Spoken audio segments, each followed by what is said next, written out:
Good afternoon. My name is Chris Adam with Youth Pleasure Employers. I'm delighted to be joined by Ryan, Director from Mays Logistic Solutions. Hello, Ryan. Hello, how you doing? Yes, I'm not too bad. Yourself? Yeah, not too bad. Thanks very much. Fantastic. Well, thanks for giving up your time to speak to me this afternoon. And I guess my start off of 10 question has to be, can you tell me about Mays Logistic Solutions and what it is you do? Mays Logistic Solutions is a small to medium-sized road haulage business. It's 13 years old this year. Concentrates mainly on the container haulage throughout the UK.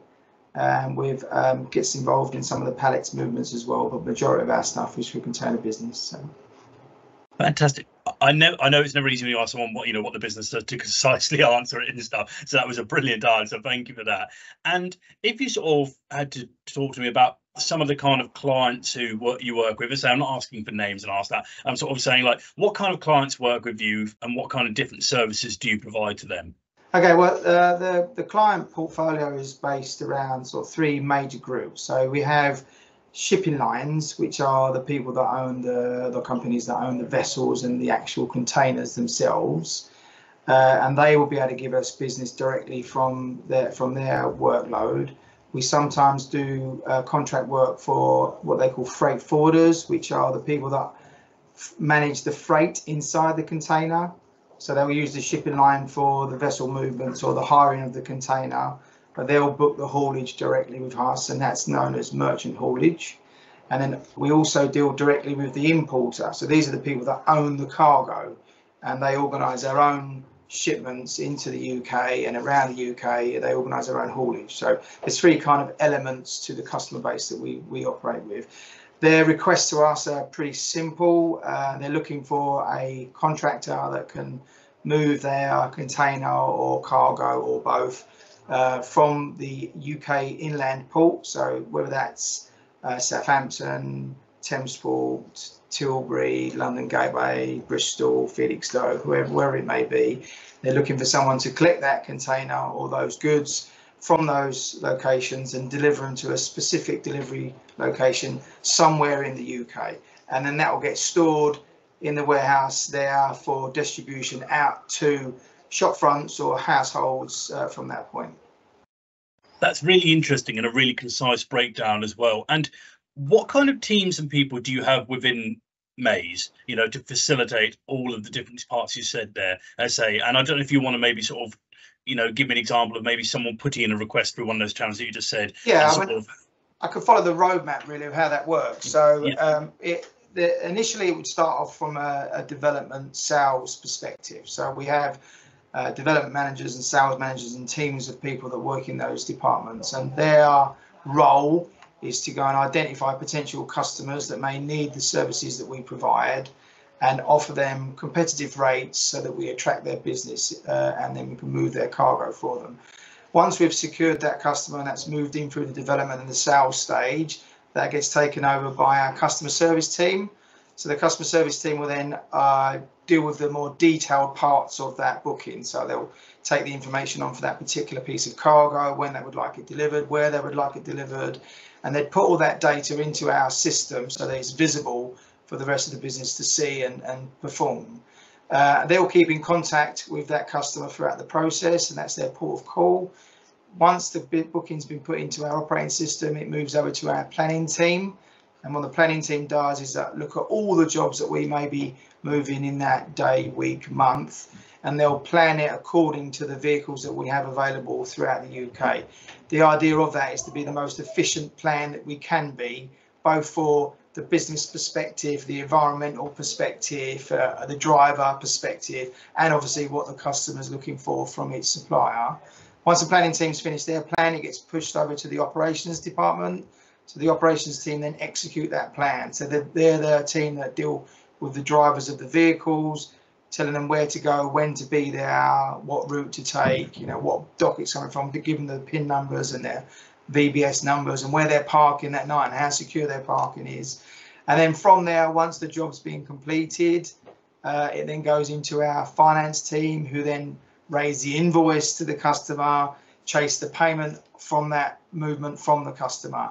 And to support all of that, we have a resource department that looks after the management of the driver, employed drivers or the subcontractor drivers, our vehicles, which obviously can have some mechanical issues and have to be compliant with the UK legislation and laws, our trailers, fuel, AdBlue, all the chemicals that go in a vehicle, oil, parking, health and safety, all of that supported by the resource department. And that's the sort of the roadmap that the work would go through. It's really interesting, and the roadmap there with the different sort of teams you've laid out there, it's clear that there's going to be different skill sets from team to team in terms of, as you say, maybe your customer service team will have more of a customer service background, whereas maybe there is, as I say, more of a creative problem solving needed, maybe with the resourcing team of Yes. that kind of thing. But as a company philosophy, are there any sort of set skills that you think really are prominent across your whole organization?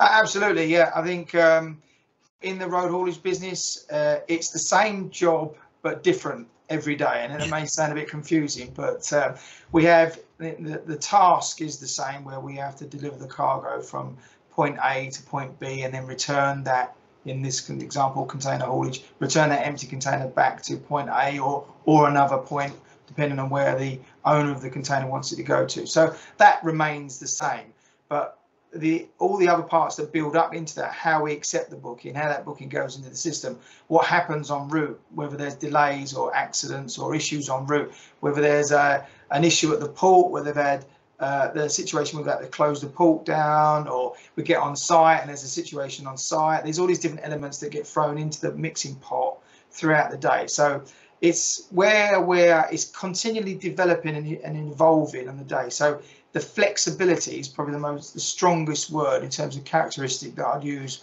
for someone that's working in this industry. They have to be able to change direction to suit the problems that we're facing in that particular point of time, and also at the same time ensure that we remain compliant to the UK rules and legislations, and obviously communicate that to the customer. So a degree of flexibility is used by everybody involved. So that's probably the buzzword really that I would use for our industry. So, and on sort of people coming into the industry, if you were to see sort of the CVs of, say, some sort of 17, 18-year-old young people who are maybe looking to take their first steps in the industry, I mean, obviously you've outlined there how flexibility is a sort of core skill within the industry. Like, what kind of things would you be looking for either on this CV, either about what they write about themselves, maybe the little bit of work experience they have, or the kind of things they maybe do in their spare time, that would make you think, actually, you've got some of the core skills to come into the organization here, and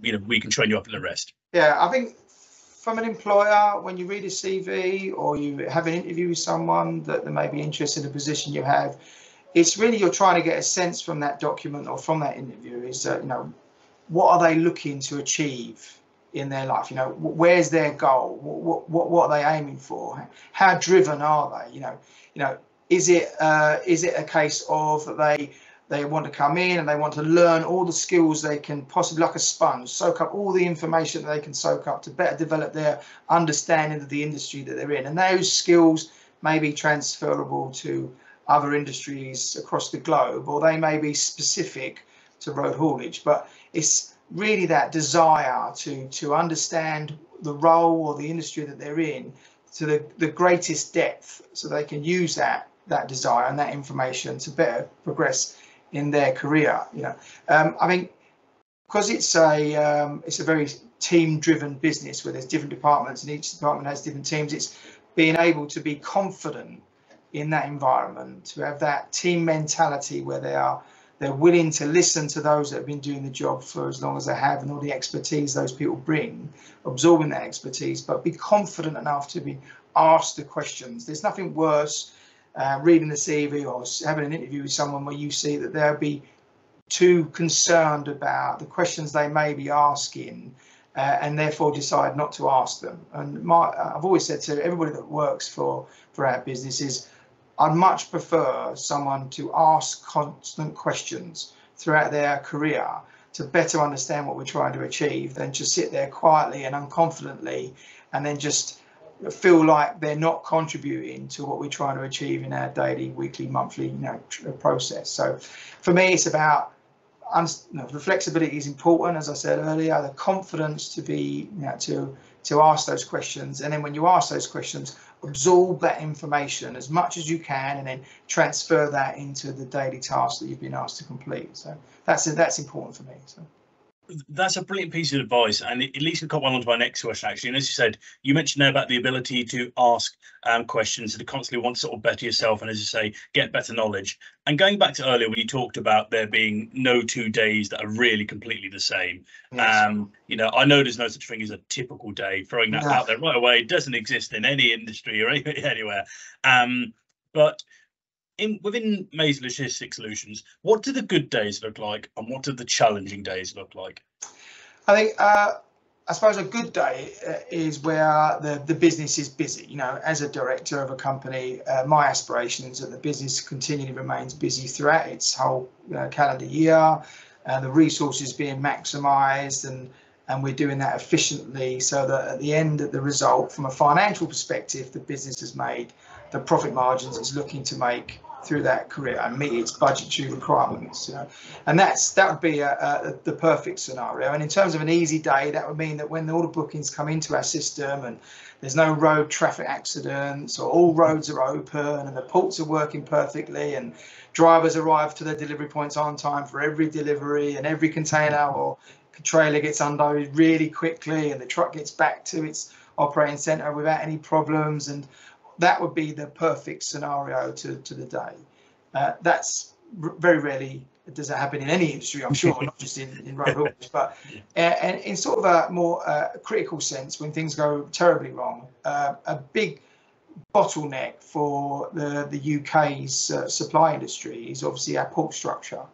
So when the goods are coming over from Europe or Asia or America, and they come via our ports, sometimes those ports can have issues or delays that have a knock-on effect through the whole supply chain. So those are the toughest days for us. Let's take, for example, wind. So if there's a particularly bad weather storm coming in and it's affecting all or one port within the UK, that port may have to close for health and safety reasons, which we all completely understand. But all those containers, all those goods that were due to be delivered that day are now not going to be delivered. And this bottleneck creates, and there's congestion then at the port. Not only is there excess cargo that's not been able to get rid of, but there's all these extra vehicles that have been waiting there for hours and hours and hours waiting for that cargo to come on. And they are the really challenging days, because from a financial perspective, we know that we're not meeting our budgetary targets. From a customer service perspective, we know that our customers aren't getting their cargo or their containers. And from from a UK supply chain perspective, we know that the whole supply chain has now been affected. So those deliveries that people may have booked on the websites for next day delivery, that goods may not arrive to the warehouse, which means they won't get their goods delivered to their home because it's not in the UK yet, or hasn't actually been managed to be delivered within the UK yet. So those are the exceptionally challenging days. Again, really insightful and really interesting. And I'm guessing on those really challenging days, that's where, as you sort of said before, some of those core skills are really needed. The ability to ask questions, the ability to communicate effectively, to problem solve, so that, as you say, you can, as you say, there'll be plenty of things you can't, control within the industry, but, all the things you can do, you want to communicate effectively so you can mitigate, all of the other things you can't control. Yeah, absolutely. And having that, as I mentioned earlier, having that degree of flexibility. So where these bad days may occur, is being able to look at the plan that we have in place and completely changing that plan, and asking our resource and those within the business to be flexible enough to identify potential areas that we can recover, and then going back to our customers and offering those solutions, that degree of flexibility and that solution, so that we may get round that problem. It may not be the most efficient resolve, or the original plan may be the best way of doing it, but at least we've come up with something that enables us to carry on as we had initially planned. So yeah, absolutely, it's having that confidence to ask those questions and to learn those skills is paramount in our industry. So. it's almost, I've spoken to other industries about this before, and I've used a flow chart analogy quite a lot because it's probably much more applicable in your industry than any other. Because as you said when you were outlining the roadmap, as it were, that's exactly what you've got. I guess it's an ever-changing roadmap depending on what situations are thrown up. Yes, absolutely. They're constantly ever changing, and it's developing. It's with the introduction of more technology, artificial intelligence, all that's coming into play, driverless vehicles that potentially are the future of our industry. You're constantly evolving. So you have the standard roles and responsibilities that we've been doing for years in haulage, for hundreds of years as we've been developing haulage companies. But as that new technology comes in and those new ideas come in, and you're reinventing that roadmap continually. You're identifying potential cost-saving initiatives or environmental initiatives or financial initiatives. So you really are delving right down into the business all day, every day. Every day's a school day, as they say in this industry. So. And that's actually a lovely segue into our final question, because as you say, that every day's a school day. It's about learning different things and and applying them where you can. And I've asked this final question to all the employees I've done these talks with, Ryan. And the question is, if you could go back and speak to, say, 17, 18-year-old Ryan, about to go out on your career journey, taking into account mistakes you might have made and learned from, successes you've had, what is the one piece of career advice you would go back and give to your younger self? For my younger self, I didn't go to university. I didn't do higher education. I went straight into work, straight after school, and started my career as a tea boy, which those jobs don't exist anymore. But you was making cups of tea in an office, and you develop from there. You learn the skills from the ground up. I think nowadays, for me, as if I was going back to my 17, 18, I'd like to be a bit more innovative. I'd like to look at the industry that I was choosing or the career that I was choosing and trying to be that difference rather than following the same path as everybody else. Is trying to come up with something. It's even the smallest changes. Trying to come up with something that made me different from the crowd. And I've developed that over my career, and now. I come up with those ideas, not all the time, and sometimes with the team, as it collectively will come up with those ideas. But I think sometimes it's just try to stay ahead.